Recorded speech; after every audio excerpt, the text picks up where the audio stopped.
Good morning, everybody. It is Wednesday, miércoles, October the 8th. It is just coming on 5:42 a.m. for those of you waking up over there on the East Coast. And I apologize, but I got the puppies here in the room, so you might hear a little bit of background noise. And honestly, I don't really give a fuck if they make noise because they're cute as shit. So anyway, here we go with futures.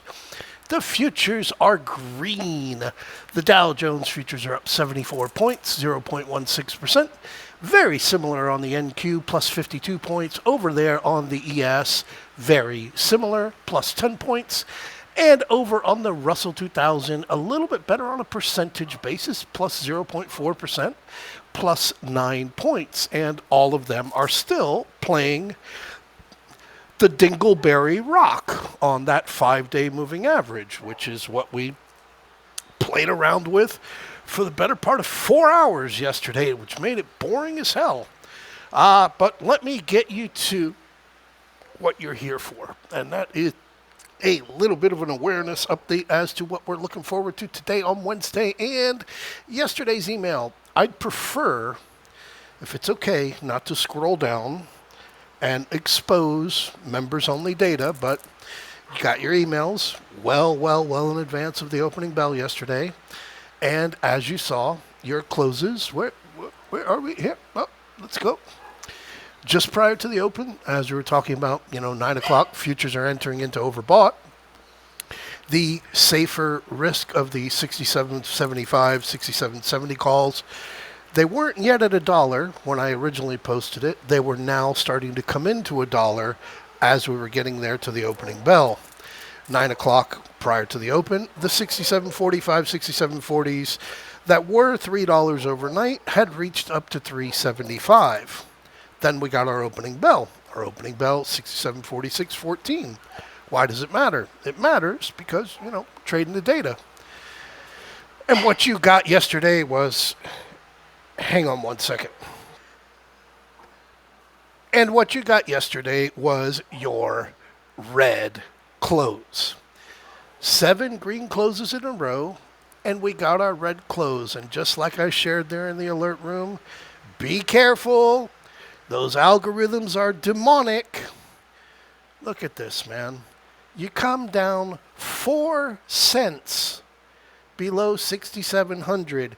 Just to go down there, and it's almost like that little drop of piss that falls on the rim of the fucking toilet bowl. And then you get blamed for pissing all over the toilet. It's one fucking drop. Well, they were demonic, and where did you go? Right back to 67.15, where it just can't stop staying at 67.15. But anyway, you got your red close. You did not get your minus 1% day. And thus, going into today, we are now 31 trading sessions. 31 trading sessions since we had a plus 1% day back on Jackson Hole. 31 trading sessions. So, that's up to you. If you are, some people think the earth is flat. It's your opinion. Go for it. So if you are going to count on that upside movement, I really do hope it works out for you. As far as the data goes, I've shared with you all of your other dates as to when these consecutive win streaks have occurred, and you can see what results after that. Actually, I did the homework for you already, and I put it there in your email for today. But that's what you got. Over there on the QQQ, didn't matter because it already ended its streak Friday last week when it closed red. And here you go, you got a red close and you're actually red on the week. If you can believe that, the QQQ is actually red on the week. So is the SPX right now. An incredible 15, 17 points.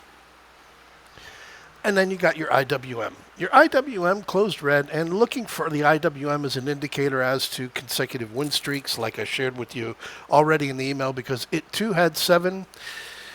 Don't go banging your head against a red-headed stepchild. Don't do it, because the IWM is its own animal all by itself. But I will bring to your attention how you had those two closes there, just above 10% year to date, and I don't know, suddenly just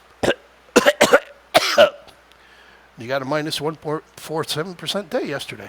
So anyway, I'll take that off, and my bad. This is a toy project I'm working on over here. Picked myself up a 2002 Ford Sports Track, and we're completely overhauling it, completely redesigning the outside. I want to take the doors off, but I've been told I'm not allowed, so got to leave the doors on. So I bring you back to some place where some of you might not even have known, because your parents didn't even meet yet. Your parents didn't even know each other back in 1997. But here we are, 1997. And the comparison of 1997, because of the consecutive streak of closes on the S&P above the 20-day moving average, 76. As it went in here to, I don't have the date because this is an image, it's not my chart, but as we went into the early part of August, end of July. For those of you who recall, we had that epic catastrophic sell-off after the most recent 6 green closes in a row, which ended there at the end of July into that August 1st bottom, where August 8th on 1997 was when we closed below the 20-day moving average, and it was only for a couple of days. October 7th was when we peaked. And coincidentally, October 27th was where we bottomed. And then we carried forward.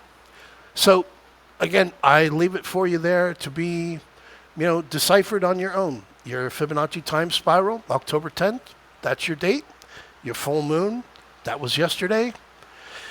You put it all together and, stir it up in a cup. It's pretty much there laid out for you that, yeah, it's all there. But like I said, I have to move my other screen over here.